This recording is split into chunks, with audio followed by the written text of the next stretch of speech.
human rights concert was an evening the like of which Delhi had never seen before. Even in the thick of the crowd, people were so much into the music, unlike other rock shows, there were no ugly incidents of any kind. A 12-year-old kid with orange hair or a 60-year-old with silver hair, both were dancing, doing their own thing without any inhibitions. It was a night to remember, a rockathon that brought together 50,000 people who clapped, swayed and danced in harmony to the magic of Tracy Chapman and the Epidemics, Peter Gabriel, Sting, and of course the boss, Bruce Springsteen.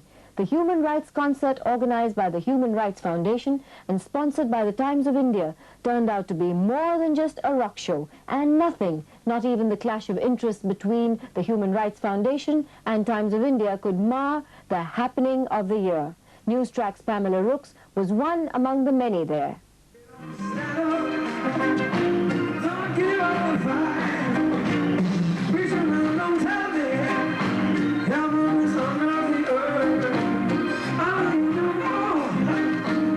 September 30th, Jawaharlal Nehru Stadium.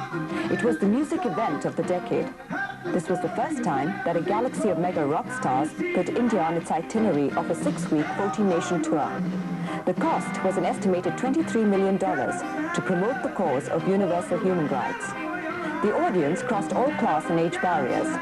Anybody who was somebody was there, and everybody who was nobody was there too. From teenage children who probably saved up for weeks for the big event, to the odd, snazzily dressed middle-aged couple, the turnout was tremendous, an estimated 50,000 people. And for weeks after, the common refrain was, "Were you there?" Take away everything, make everybody cool. But if you don't like this world, you won't get yours on the. Now you see the light,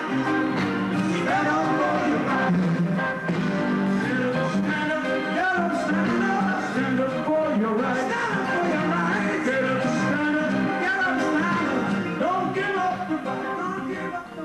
With a 204-foot-long stage, a roof especially flown in from London, and fitted with 150 psychedelic lights, 100 speakers on each side, and 100,000-watt sound output, the technical finesse was so perfect that people even clapped when the massive lights moved at roller coaster speed. The compulsive professionalism ensured that nothing went wrong, and nothing did go wrong, that is, technically.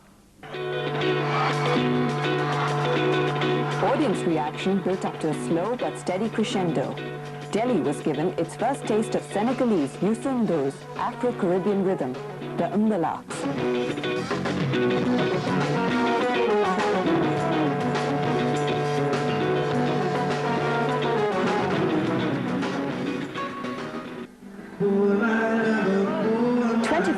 Tracy Chapman has taken the West by storm.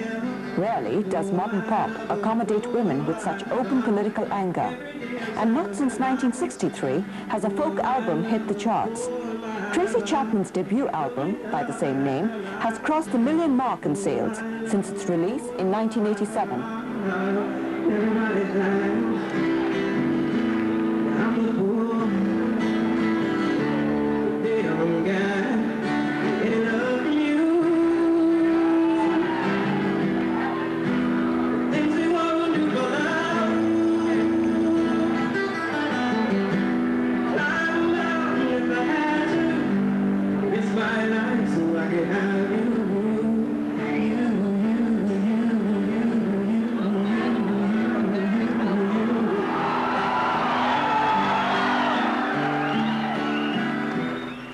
Double violinist El Shankar and the Epidemics, with Zakir Hussain on the tabla, had the audience swaying to the East-West fusion.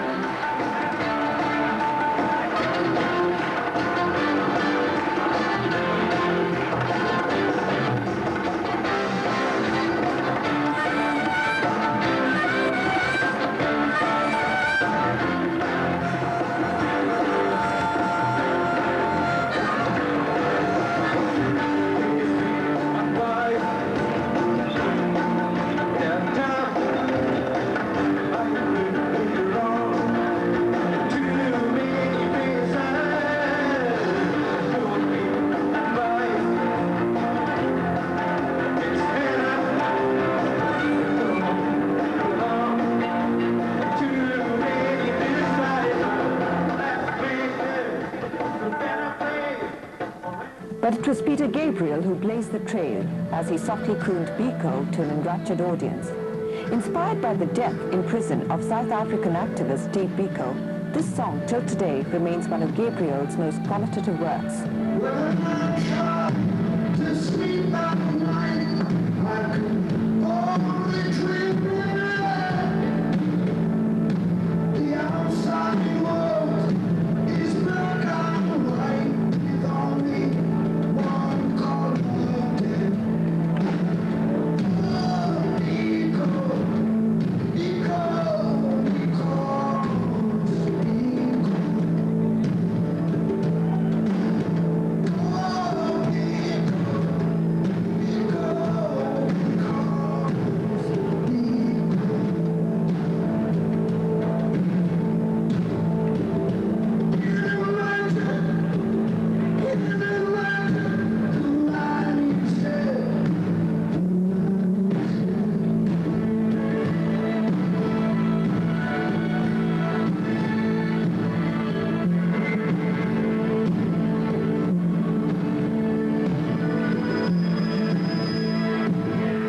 For the Human Rights concerts, the curtain came up at Wembley on September 2nd and closed with the 17th show at Buenos Aires, Argentina on October 15th.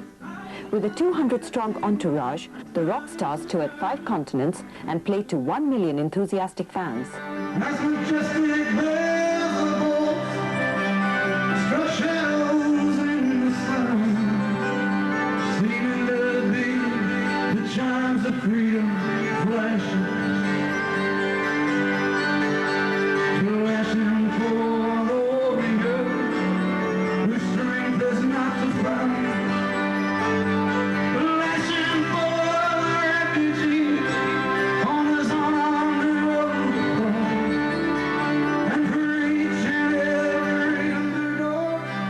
Sting, veteran of Band Aid, Live Aid, and the anti-Apathetic We Are the World concerts, said, "We are coming to realize we can influence the way people think by song. It may have been true in the 60s. I think the time has come again."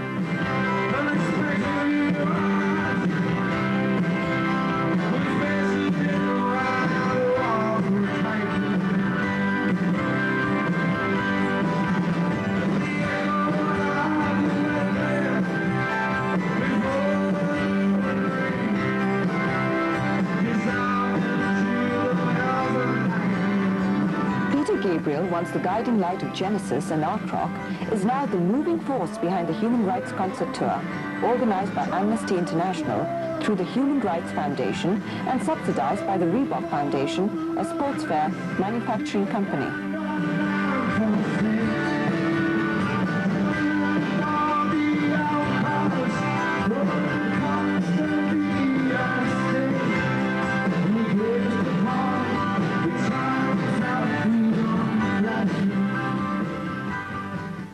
I'm very proud to be here as part of this tour to promote this document, the Universal Declaration of Human Rights, and also to promote the work of Amnesty International, both of which I believe are having an enormous influence.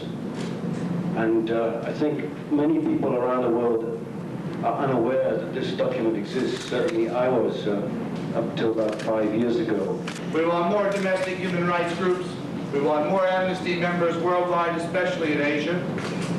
And we want everyone in this world to understand that they have a document, a non-violent fighting document from which they can fight to gain their rights. And that is namely the Declaration of Human Rights. Not only does it protect or aim to protect and guarantee civil and political rights, but states that everyone should be entitled to food, shelter, job, medical care, education, labor rights, special maternity rights, and much more.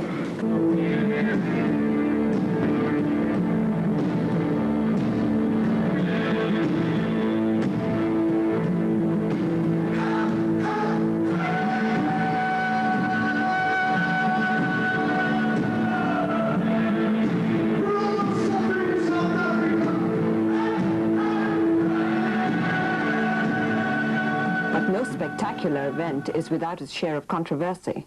The rock stars had several grievances against the Times of India, who had sponsored the show, to commemorate its 150th anniversary. The main grouse was that the newspaper had cornered the credit for the show, which had been publicized largely as a rock event, with singers getting individual credit, while the whole purpose of the tour, human rights, was relegated to much smaller print. There was one complaint, namely that they didn't want individual artists to figure in the hoardings. The reason why individual artists did figure in the hoardings was that the foundation did not provide us with the transparency of all the 5 artists put together. This was a complaint, and when we explained to them that there was a failure on this part, they admitted it was a mistake, and I think matters ended there. We're giving up 6 weeks of our time, we're getting paid no money, because we thought we were giving it to Amnesty and to promote the Universal Declaration. And then to find out that advertising was being conducted without one mention of human rights, without one mention of Amnesty International, was really, I think, taking from us what we had given. Even the format of the publicity is contained in the document that was signed between the Human Rights Foundation and the Times of India. The format provided for Human Rights Foundation to get, let's say, 100%.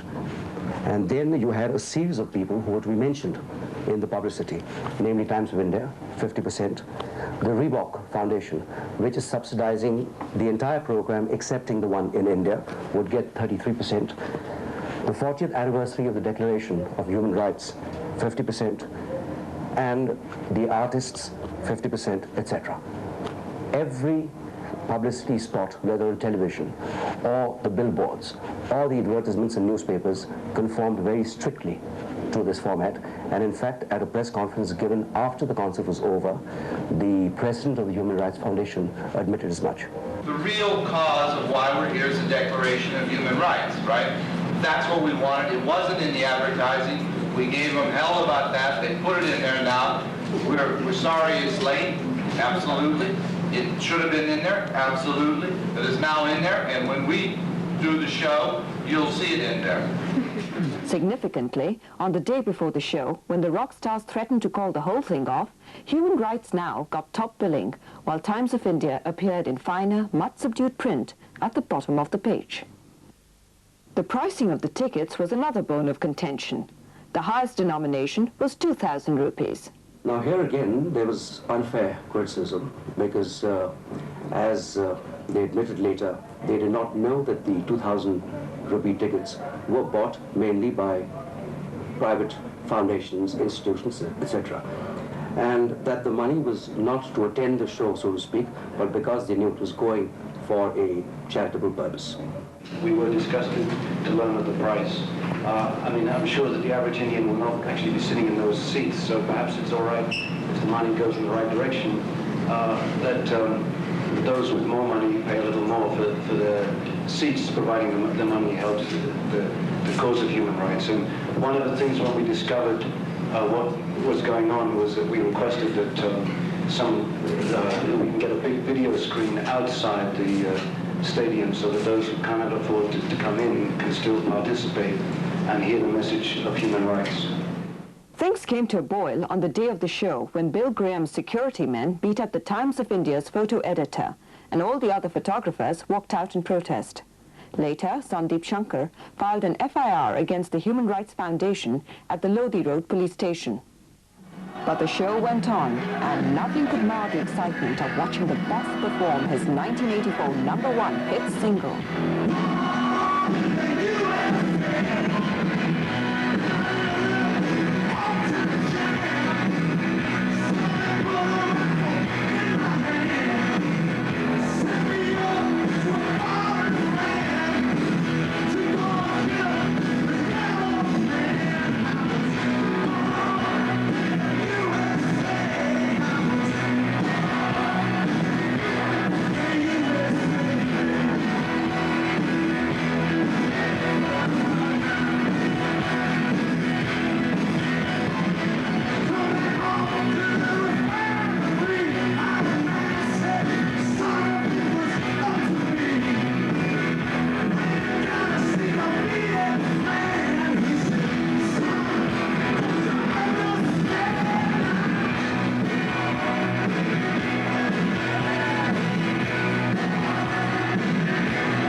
more than a five-star act. It was rock with a conscience. But whether audiences in India, normally starved of music events such as this, and people the world over will ponder on the human rights angle, is a $23 million question.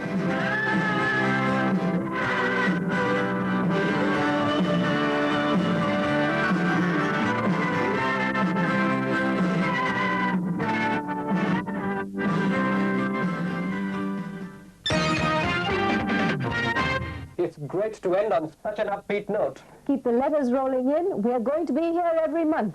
Keep track of us and you'll keep track of what's happening.